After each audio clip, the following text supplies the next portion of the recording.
and welcome the Vice President of the Constitutional Awareness Pact, Hadam.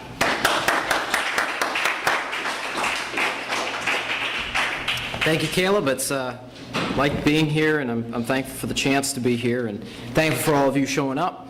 As I was thinking about CAP and speaking at this event, I wanted to think about what do I want to talk about? And because so often now with politics, we look around us today and there are so many questions, I think, surrounding the future of a republic.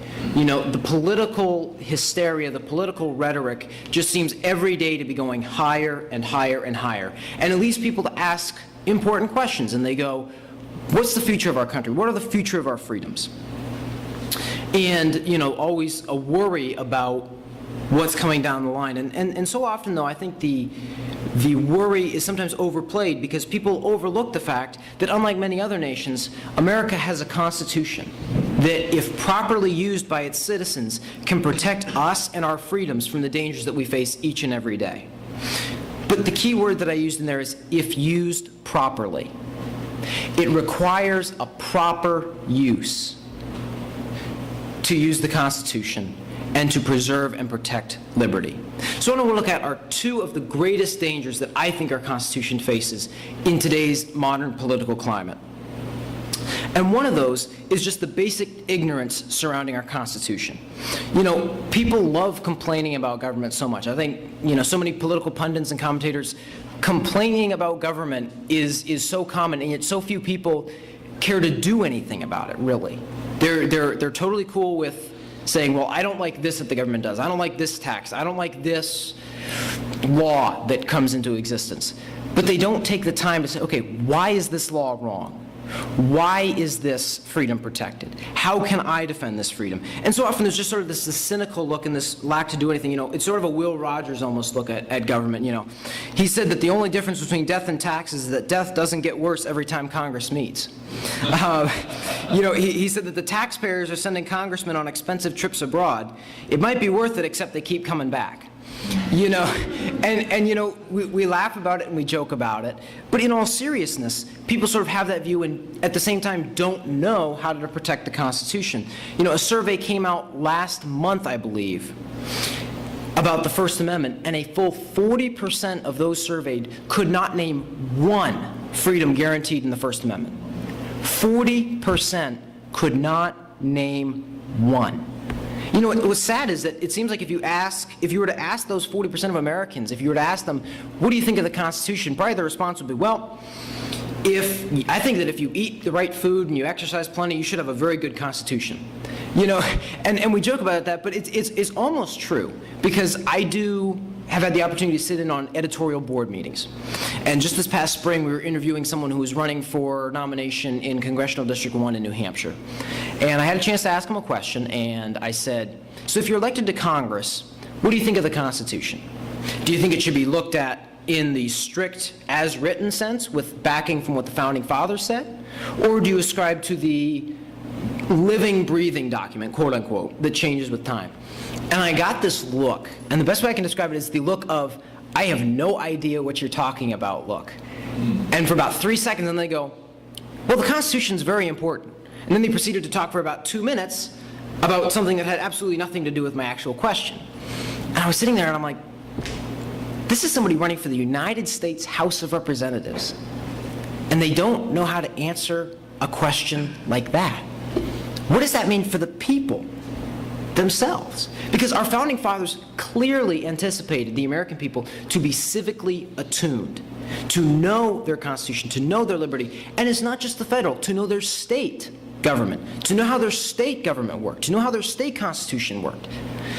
And you can see this just in the plethora of quotes and statements that our founders made. I've probably quoted this quote 100 times, but it's because it's such a good quote.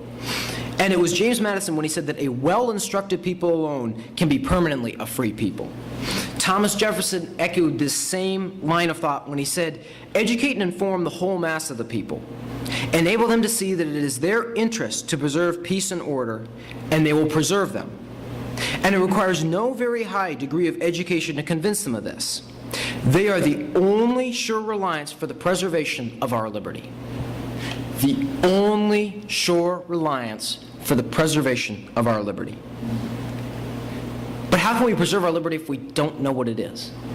And that's where we're failing. And the problem, and the solution to this problem, very basically, is that people need to get back to basic understanding of how our Constitution works, how our laws work, how government, how Congress, how the executive branch, how the judicial branch is supposed to function.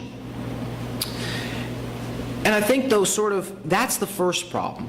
But I think the second problem bears just about, if not as much, danger as the first, and that is the lack of personal responsibility with our freedoms. You know, along with freedom comes great moral responsibility to use freedom in a decent and proper fashion. You know, just because we are free to do something, you know, if you're free to have a Second Amendment right to keep and bear arms, along with that freedom comes a moral responsibility to say, I'm going to use this arm in proper fashions. You know, obviously, I'm not going to go and shoot somebody without, you know, unless in a case of self-defense, for example. That is the sort of moral responsibility that's expected to come along with our freedom. And if we expect our freedom to work, if we expect our freedom to last, you have to be able to use that freedom with care for how it's going to affect other people around you. And, you know, I think the best example of this is, I don't know how many of you remember last spring, I think the spring of last year, President Trump was in Maryland, I think, and he and his motorcade were going down the highway, and a woman was riding a bike on the highway and gave the presidential motorcade the finger. Somebody took a photo of it, she made it like the profile picture online, and, you know, totally free to do that, it's a free country. The problem is that she worked for a defense contractor that had contracts with the United States government. So the defense contractor promptly fired her, because we all know that the best way to get a contract with a company is to have one of your employees give the finger to the head of the company that you're trying to get a contract from. We all know that works great. But the lady just was completely upset. She called the ACLU, said it was a matter of free speech, she had a right to free speech. And the problem is, yes, she had that right to free speech. But just because you have a right to free speech does not protect you from the consequences of your actions. And just because you have a right to free speech does not mean that every type of speech is a good idea. I mean, I don't care what president you're talking about. I don't care if you're talking about President Trump, Obama, Bush, Clinton, Bush, Reagan, Carter. You can keep going back down the line. If anyone thinks for a second, sure, you have the freedom to do that, but does that help anything? Does that actually accomplish anything? Is that a morally smart, a morally wise, is that just a basic common sense good idea? And if anyone were to think about it, they would go, no, not really.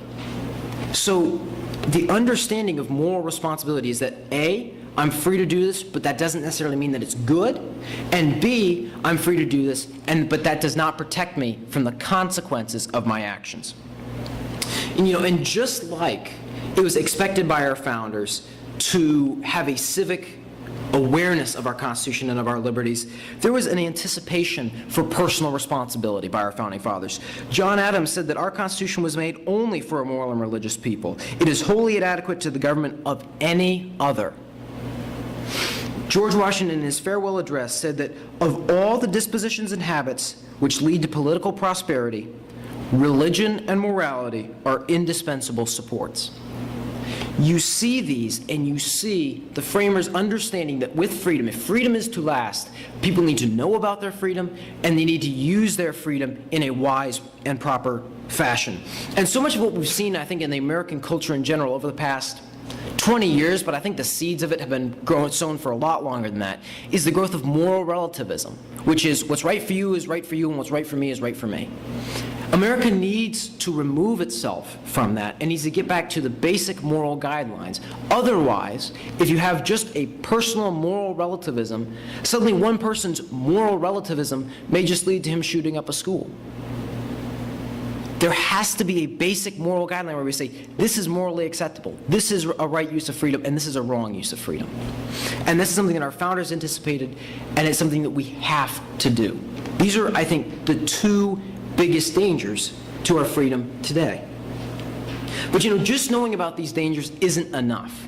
You know, just because you see a problem, something has to be done about it. You know, I go back once again to the well of wisdom, Will Rogers. He had a great point when he said, even if you're on the right track, you'll get run over if you just sit there.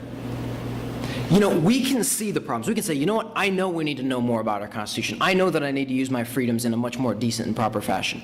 But if we don't do anything about it, if we don't do it, it will avail us nothing. If we become more aware of our liberties and try to use them in a responsible fashion, not only can we protect those freedoms from people who would try to take them away from us, but we will also use our freedom with better judgment and better awareness of what the consequences may be. And it just starts with individual people making that choice. Individual people saying, I'm going to learn about my Constitution. Individual people saying, I am going to have a greater civic awareness. Individual people saying, I am going to make sure that when I use my freedom, I think first of how it's going to affect other people and what the consequences may be to myself. That is how it starts. And if I start that, and then you start that, and then the person next to you start that, person by person, we can begin to rebuild the foundation of the American society that I believe over the past many years, I think, has been slowly eroding away because of a walking away from the Constitution and because of a walking away from moral responsibility. And that's really why CAP is here. CAP is here to inform we the people, to promote civic awareness, and to promote a good usage of that civic awareness, to promote decent and responsible action. I sincerely hope that you'll consider joining us in this endeavor, but even if you don't join us in this endeavor, at the very least, make sure that you yourself try to put these actions and these two important points that I've laid out into practice and ensure that you're passing that along to the people around you. Thank you very much.